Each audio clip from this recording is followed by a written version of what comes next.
गुरु प्यारी साध संगत जी, आप सभी को प्यार भरी राधा स्वामी जी। संगत जी, हम सभी जानते हैं कि हाल ही में बाबा जी और हुजूर जी ने परौर पहुंचकर वहां पर भंडारा संपन्न किया। संगत जी, परौर में भंडारे के दौरान अर्थात सत्संग के दौरान एक ऐसी घटना हुई जो जानकर आप सभी हैरान रह जाएंगे। संगत जी, उस घटना को जानने के बाद आप ही निश्चित करें कि यह खुशी की बात थी या दुख की बात। संगत जी, सत्संग के दौरान 406 पिलर के पास एक सत्संगी ने अपने प्राण त्याग दिए। संगत जी, अब यह हम समझ नहीं पा रहे हैं कि यह खुशी की बात है या दुख की बात है, क्योंकि संगत जी मेरे हिसाब से तो यह एक हर सत्संगी की एक चाहत है और उस सत्संगी के लिए भी जिसने वहाँ चोला छोड़ा उसके लिए तो बहुत ही एक रूहानी और आध्यात्मिक मुक्ति की बात है। संगत जी, उसने सत्संग सुनते हुए जब चोला छोड़ा तो ऐसी मौत हर किसी को नसीब होना मुश्किल है और हम सभी जानते हैं कि मृत्यु आना तो तय है, लेकिन ऐसी मृत्यु हर किसी को नहीं नसीब होती। संगत जी, अब हम आपसे भोटा में और जालंधर के सेंटर में हुए सवाल जवाबों को भी शेयर करने जा रहे हैं। बाबा जी ने 23 जून भोटा और जालंधर के सेंटर पर पहुंचकर वहां की संगत को भी निहाल कर दिया। संगत जी, आप सभी से विनती है कि वीडियो शुरू करने से पहले हमारे इस चैनल को सब्सक्राइब कर कमेंट में राधा स्वामी जी लिखना ना भूले जी। संगत जी, भोटा में कल सुबह जब बाबा जी स्टेज पर आए तो उस वक्त स्वामी जी महाराज का भावपूर्ण शब्द चल रहा था कि कर दो नाम दीवाना जी, अब कर दो नाम दीवाना। इसके बाद पहला सवाल किसी भाई ने पूछा, वो भी बड़ा भावुक होकर बोला कि बाबा जी, मेरी औकात नहीं कि मैं आपसे कोई सवाल पूछ सकूं, मगर बाबा जी जब मैं स्वार्थी बातें मांगता हूं तो वो जल्दी पूरी हो जाती हैं, लेकिन जब परमार्थ की बात मांगता हूँ तो देर क्यों लगती है। बाबा जी मुस्कुराए और कहा, बेटा, जब हम संसारिक या तुच्छ चीज़ें मांगते हैं तो वो आसानी से मिल जाती हैं, पर जो चीज़ सच्ची और अमूल्य होती है उसे पाने में तो समय तो लगता ही है। हमें अपनी कर्मों का हिसाब खुद ही चुकाना होता है। अगर हम सांसारिक इच्छाओं से नए कर्मों का बोझ उठाएंगे तो मालिक से फिर मांगने की क्या जरूरत है। हमें मालिक से सिर्फ मालिक को ही मांगना चाहिए। बाबा जी ने कबीर साहिब का भाव भी सुनाया कि तुझ बिन होर न मंगना, सब दुखा दे दुख दे, नाम संत्यो उतरे मंदी बुध बुख फिर वही। भाई बोला कि बाबा जी, सत्संगियों को दुख झेलने पड़ते हैं। बाबा जी ने गहरे अर्थ में समझाया कि बेटा, यह तुम्हारा भ्रम है। कर्म करने से ही नए कर्म बनते हैं और उन्हीं से किस्मत लिखी जाती है। किस्मत में जो लिखा है वो भुगतना ही पड़ेगा, चाहे कोई सत्संगी हो या ना हो। हिसाब किताब तो सबको देना पड़ता ही है। बाबा जी ने फिर कहा कि हमें कबीर साहिब का एक दोहा सुनाया कि कर्म जो जो तू करेगा तो फिर भोगना भरमा। इसके बाद एक बहन ने पूछा कि बाबा जी, आज मैं बहुत खुश हूँ। आप साल में एक बार आते हैं, कृपा करके 2-3 बार आ जाया करो। बाबा जी ने हंसते हुए कहा, बेटा, कौन सी ऐसी जगह है जहाँ मैं साल में 3-4 बार आ जाऊँ। जितना मैं आ रहा हूँ उतना तो हजम कर लो। बाबा जी ने फिर बड़े प्यार से कहा, बेटा, असल बात तो यह है कि हम कितना हजम कर पाते हैं। क्या हम एक बार में कहीं बात पर अमल कर पाते हैं। संगत जी, बाबा जी भी जानते हैं कि हम उनकी बातों पर कितना अमल करते हैं। इतना सुनकर वो बहन थोड़ा संकोच में आ गई तो बाबा जी ने मुस्कुरा कर कहा, हाँ जी। फिर उसी बहन ने अगला सवाल किया कि बाबा जी, कई बार माता पिता हमारे करियर को लेकर निर्णय लेते हैं। वो चाहते हैं कि हम एक खास रास्ता चुनें, लेकिन हमारा दिल किसी और दिशा में जाने को कहता है। तब हमें क्या करना चाहिए? क्या हमें माता पिता की बात माननी चाहिए? पापा जी ने बहुत ही सरलता से जवाब दिया, बेटा, आदर्श बनना आसान नहीं होता। माता पिता हमें हमारी कमजोरियों और ताकत दोनों के बारे में जानते हैं। आदर्श बनने की कोशिश करना और सचमुच आदर्श बनना, दोनों में फ़र्क होता है। माता पिता जो कहते हैं वो हमें जानकर ही कहते हैं। हमें उनकी राय का सम्मान करना चाहिए और सोच समझ कर कदम उठाना चाहिए। फिर आगे एक व्यक्ति ने सवाल किया कि बाबा जी, पहले तो मुझे अंदर से आपकी आवाज़ आती थी, अब वो सवाल बंद हो गया, मुझे वो संवाद भी बंद हो गया, मुझे नामदान भी नहीं मिला। बाबा जी ने सहजता से कहा, बेटा, हमें मालिक से सवाल जवाब नहीं करने चाहिए। असल में तो हमें उस मालिक का शुक्रिया अदा करना चाहिए जिसने इस सृष्टि में हमें अनगिनत नेमतें दी हैं। उसने हमें यह मौका दिया है कि हम उसका धन्यवाद करें। जो कुछ हमें मिला है उसकी कदर करनी चाहिए। हम तो सवाल करते रहते हैं, लेकिन असली ध्यान तो परमार्थ पर होना चाहिए। फिर आगे किसी ने बाबा जी से कहा कि आपकी मुझ पर बड़ी कृपा है। बाबा जी ने मुस्कुरा कर कहा, बेटा, कृपा मांगने की जरूरत नहीं है, अब तो अपने माता पिता पर कृपा करनी है। आजकल का समय उल्टा हो गया है। पहले के समय में माता पिता का आदेश चलता था, अब बच्चों का चलता है और कई घरों में तो पत्नी का हुक्म चलता है। इतना सुनते ही सारी संगत हंस पड़ी। फिर आगे एक भाई ने कहा कि बाबा जी, पहले आपने मुझे भीतर से एक इशारा किया था, मैंने उस पर अमल किया, मगर कई बार मैं उलझन में पड़ जाता हूँ कि वो इशारा मानना चाहिए या नहीं। बाबा जी ने कहा, बेटा, मन तो हर वक्त हमें अलग अलग आवाज़ें देता रहता है, पर मालिक ने हमें विवेक की, सोचने की ताकत दी है ताकि हम सोच समझकर सही निर्णय लें। मन हमारे सामने कई तरह की बातें लाता है, लेकिन हमें समझदारी से कदम उठाने होते हैं। फिर वही भाई बोला कि बाबा जी, मेरे नाना जी ने पहले सत्संग में नहीं आते थे, लेकिन फिर जब वो सत्संग से जुड़े और बाद में मेरे मामा जी भी आने लगे और उन्होंने नामदान ले लिया, पर अब हम 3 भाई अब तक नामदान नहीं ले पाए। क्या अब हमें नामदान लेना चाहिए? बाबा जी ने कहा, बेटा, यह फैसला तुम्हें खुद करना है। असल मकसद है कि हमें अपने आप को मालिक से जोड़ना है। जितना भी समय मिले उसका कम से कम 10% हिस्सा मालिक के शुक्रगुजार में बनने में लगाओ। किसी के दबाव या किसी को देखकर नामदान नहीं लेना है। खुद को तैयार करो और जब लगे कि तुम अब निभा सकते हो तो आगे बढ़ो। फिर आगे किसी ने पूछा, बाबा जी, आपने हमें सब कुछ दिया, लेकिन मेरी बेटियां सत्संग या डेरे नहीं आती, मैं क्या करूं बाबा जी? बाबा जी ने बड़े ही धैर्य से कहा, बेटा, हमें तो हमेशा मालिक के हुक्म में रहना है। मालिक भले भले की भांति जानता है कि हमारे लिए क्या सही है। चिंता ना करो, घबराने की कोई ज़रूरत नहीं, किसी के साथ ज़बरदस्ती नहीं करनी है। फिर आगे एक ने सवाल किया कि बाबा जी, जिन्हें नामदान नहीं मिला, क्या वो राधा स्वामी का जाप कर सकते हैं? बाबा जी ने कहा, बेटा, मन तो अपनी आदत का गुलाम है। जिस चीज़ की आदत पड़ जाती है वो उसी की ओर भागता है। हमें तो शांत होकर बैठना है और अपने ध्यान को एकाग्र करने की कोशिश करनी है। सबसे ज़रूरी है पहले ध्यान को एकाग्र करना।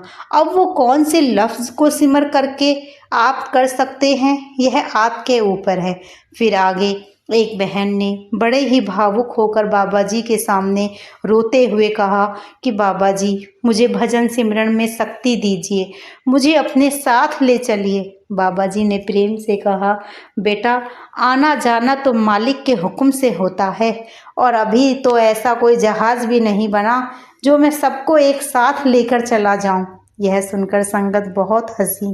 जी, फिर वह बहन फिर से कहने लगी कि बस बाबा जी, आप मुझे ले जाओ, तो इस बार बाबा जी ने बड़े ही प्यार से मुस्कुरा कर कहा, बेटा जिस दिन मैं लेने आ गया ना, उस दिन किसी को अपने बच्चे याद आएंगे, किसी को अपने माँ बाप, लेकिन उस वक्त कोई भी साथ नहीं जा पाएगा। बहन फिर बोली, बाबा जी मुझ पर दया करो। बाबा जी ने जवाब दिया, बेटा असली दया तो हमें खुद पर करनी होती है।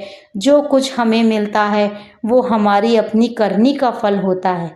मालिक ने हमें इस दुनिया में भीख मांगने के लिए नहीं, बल्कि अपने कर्मों का स्वामी बनने के लिए भेजा है। हमें अपने भजन सिमरन को अपने कर्मों में प्रकट करना है। फिर आगे एक ने बाबा जी से सवाल पूछा कि बाबा जी, हमें जब भी कोई हमें गलत ठहराता है, जबकि हमने गलत नहीं किया होता, तब हमें क्या करना चाहिए? बाबा जी ने बड़ी ही शांति से कहा, बेटा हमें खुद कोई गलती नहीं करनी चाहिए।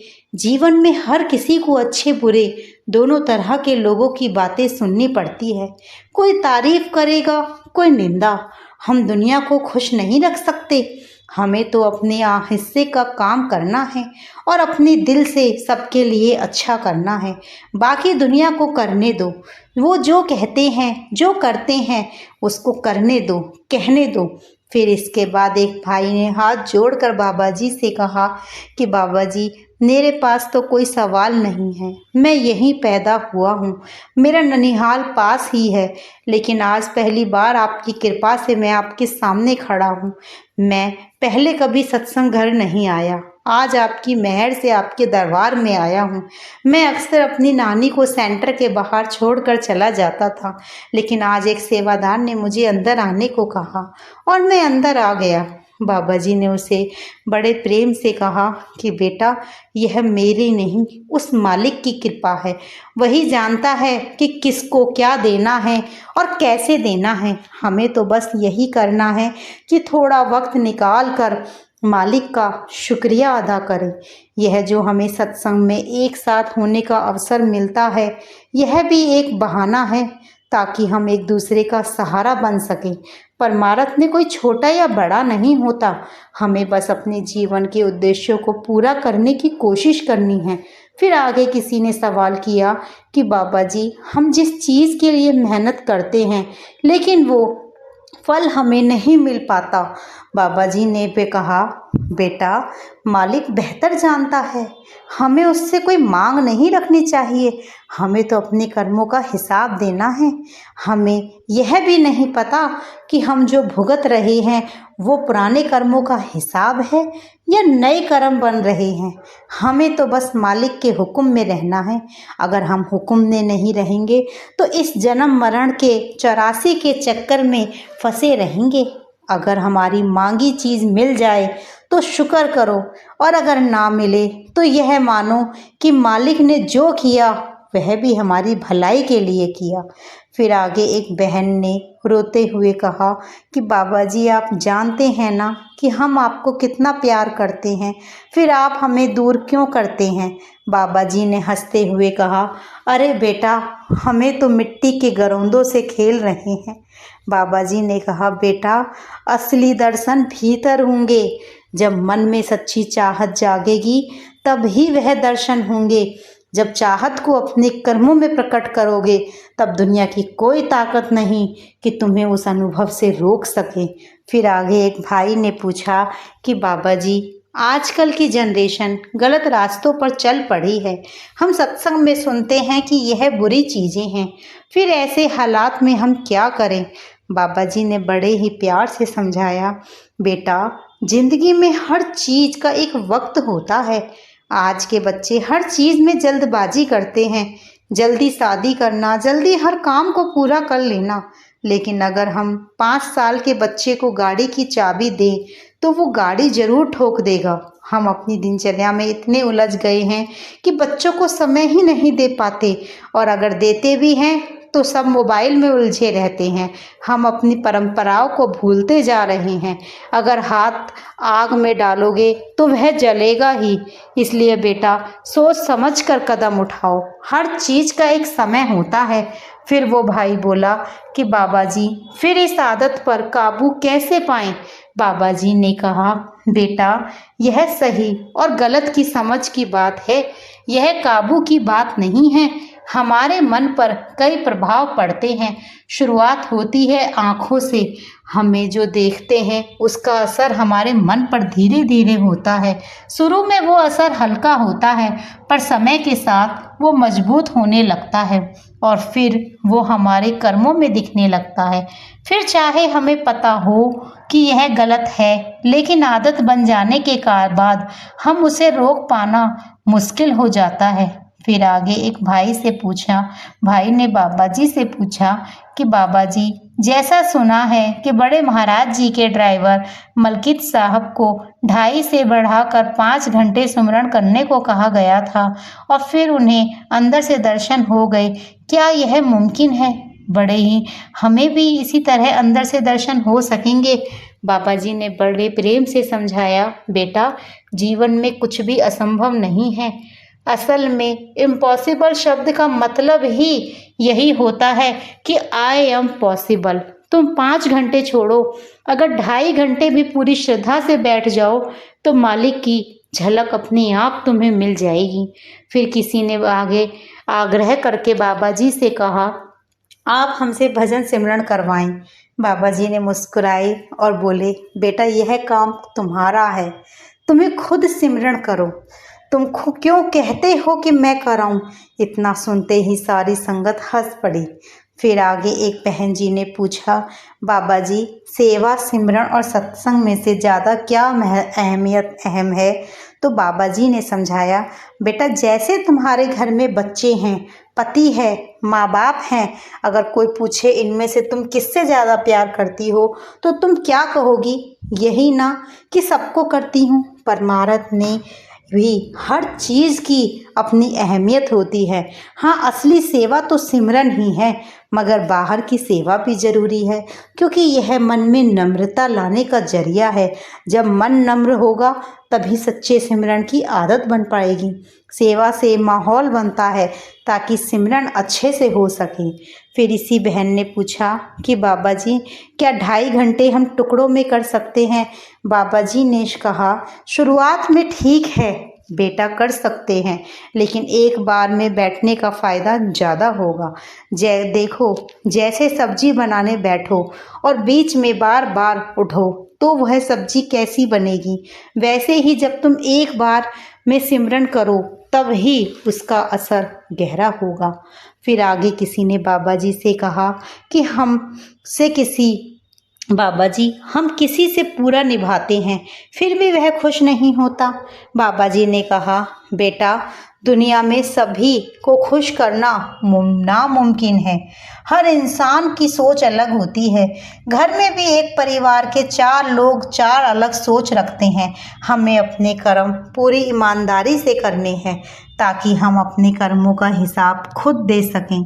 कोई खुश होता है या नहीं वो उसकी अपनी मर्जी है, लेकिन हमें अपनी तरफ से सही करना है। संगत जी, इस प्रकार बाबा जी ने भोरटा में संगत के साथ सवाल जवाब का कार्यक्रम जारी रखा। संगत जी, हमने भोरटा में हुए कुछ सवाल जवाब आपसे शेयर